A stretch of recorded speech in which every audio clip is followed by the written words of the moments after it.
আসসালামু আলাইকুম। সবাইকে আপনার টিচিং একাডেমি থেকে স্বাগত। আজকে আমরা নবম দশম শ্রেণীর 2026 সালে যে পরিমার্জিত গণিত বইটি আসছে, প্রথম অধ্যায়ের বাস্তব সংখ্যা। বাস্তব সংখ্যা এই অধ্যায়ের আমরা 6 এর খ নাম্বার অঙ্কটি করব। দেখো এই খ নাম্বারে কি বলছে, বলছে 1/√2 এবং √2 এর মধ্যে একটি মূলদ একটি অমূলদ সংখ্যা নির্ণয় করো। এখানে আমাদের 6 এর ক নাম্বার অঙ্কটি আমরা আগের ভিডিওতে দিয়েছি, তোমরা দেখে নিতে পারো। এখানে দেখো খতে বলছে 1/√2 এবং শুধু √2, এখানে √2 এর মধ্যে একটি মূলদ চাইছে, একটি অমূলদ সংখ্যা নির্ণয় করো। তো দেখো মূলদ অমূলদ নিয়ে আমাদের চ্যানেলে ভিডিও দেওয়া আছে, এখানে প্রথম অধ্যায়ের বেসিক গুলো তোমরা দেখে নিতে পারো। এখন এই অঙ্কটি পরীক্ষায় যদি আসে কিভাবে তোমরা করবা সেটি দেখো। তো আমরা এখানে লিখব, এখানে প্রথমে আমাদের 1/√2 সেটার মান বের করে নিব, আর একটা আছে কত √2। এই দুইটা কত আসে আমরা একটু ক্যালকুলেটরে দেখে নিচ্ছি। দেখো আমরা যদি বের করি 1/√2 যদি আমরা দিই তাহলে আসবে 0.7071, এরকম আসে 0.7071 06781 06781 এভাবে চলতে আছে। এরপরে √2 আসে কত, দেখো √2 এর মান আসবে 1.414213। আচ্ছা, এটা আসবে 1.4142, এটা কত 414213 1352 এভাবে চলতে আছে। তো এই যে এখানে দুইটা সংখ্যার ভিতরে বলছে এইটা এবং এর দুইটার ভিতরে একটা মূলদ সংখ্যা, একটি অমূলদ সংখ্যা। যে সংখ্যাগুলো বের হয়েছে এগুলো কিন্তু অমূলদ সংখ্যা। দেখো এগুলো কিন্তু অমূলদ সংখ্যা বের হয়েছে, কিন্তু তোমাকে বলছে এর ভিতরে একটা মূলদ একটা অমূলদ বের করতে বলছে। তো দেখো আমরা এখানে দেখো এখানে আছে 0.70, এখানে 1.41 আছে। এমন ভাবে আমরা সংখ্যা নিব যেন দুইটা সংখ্যা এর মধ্যে থাকে এবং একটা মূলদ হয় একটা অমূলদ হয়। তা আমরা লিখব, এখানে আমরা যদি ধরি a সমান একটা সংখ্যা লিখবো, আর যেটা এমন ভাবে লিখবো যেন দুইটার ভিতরে থাকে। তাহলে আমরা a সমান আবার লিখলাম, মনে করো যে 85 লিখি, মনে করো 85 লিখলাম, 0.85 দিলাম। এই 0.85 কিন্তু দেখো 70 থেকে বড়, 0.70 আছে এখানে, আর 1.41 থেকে ছোট, অর্থাৎ এরকম। আর একটা সংখ্যা আমি লিখলাম এখানে, মনে করো 20 সমান একটা সংখ্যা লিখলাম, যে সংখ্যাটা মনে করো লিখলাম 0.950500500500 মনে করো এরকম লিখলাম।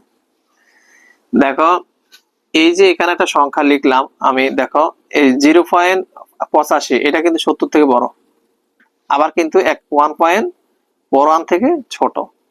সেম ভাবে এখানে দেখো 0.950, অর্থাৎ এটা কিন্তু 1 থেকে ছোট, আবার এই 70 থেকে কিন্তু বড়। তারপরে এই যে এটা কিন্তু ডট ডট দিলাম, এটা ডট ডট দেওয়ার মানে হলো এটা অমূলদ এটা মূলদ। তো আমরা এখানে অর্থাৎ লিখবো, অর্থাৎ এরকম। আগে বলি, এখানে লিখবো আমরা স্পষ্টত এ ও বি উভয় দুইটি বাস্তব সংখ্যা,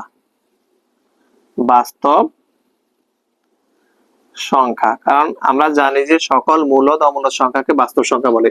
তাহলে এখানে একটা আমরা মূলদ লিখছি, দেখো এটাকে ভগ্নাংশ আকারে প্রকাশ করা যায়, কিন্তু এটাকে ভগ্নাংশ আকারে প্রকাশ করা যাবে না। তাহলে সেজন্য স্পষ্টত এ ও বি উভয় দুইটি বাস্তব সংখ্যা, কারণ আমরা জানি যে সকল মূলদ এবং অমূলদ সংখ্যাকে বাস্তব সংখ্যা বলে।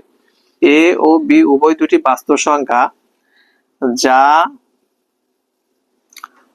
যা কত এখানে 1/√2 1/√2 অপেক্ষা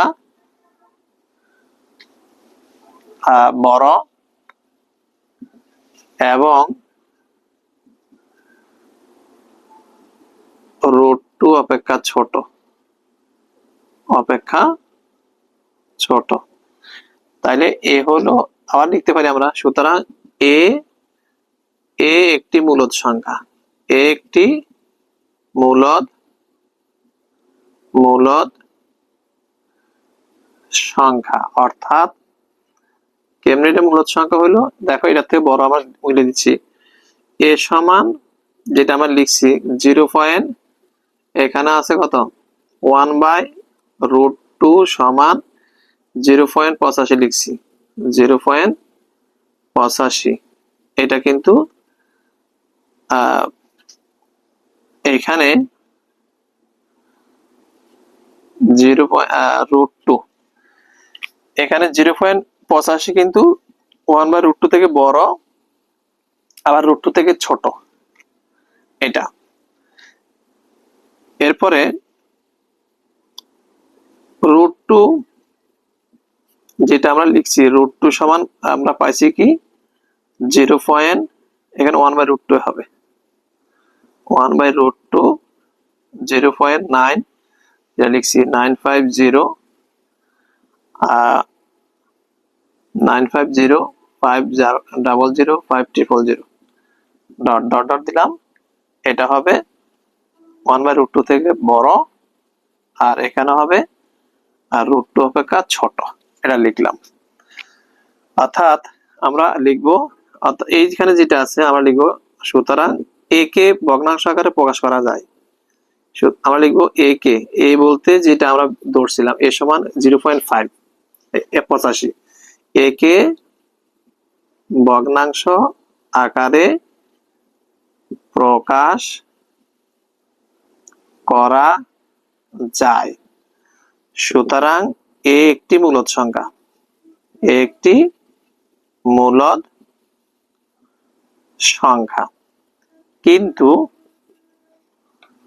কিন্তু বিকে বলতে এটাকে, বিকে ভগ্নাংশ আকারে প্রকাশ করা যায় না। সুতরাং বি একটি অমূলদ সংখ্যা,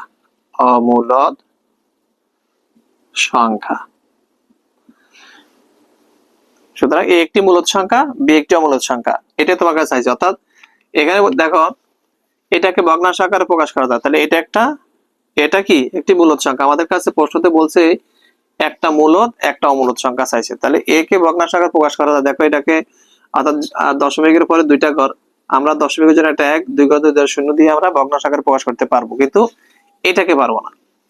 আমরা লিখলাম স্পষ্টত এ ও বি উভয় দুইটি বাস্তব সংখ্যা যা 1/√2 অপেক্ষা বড়।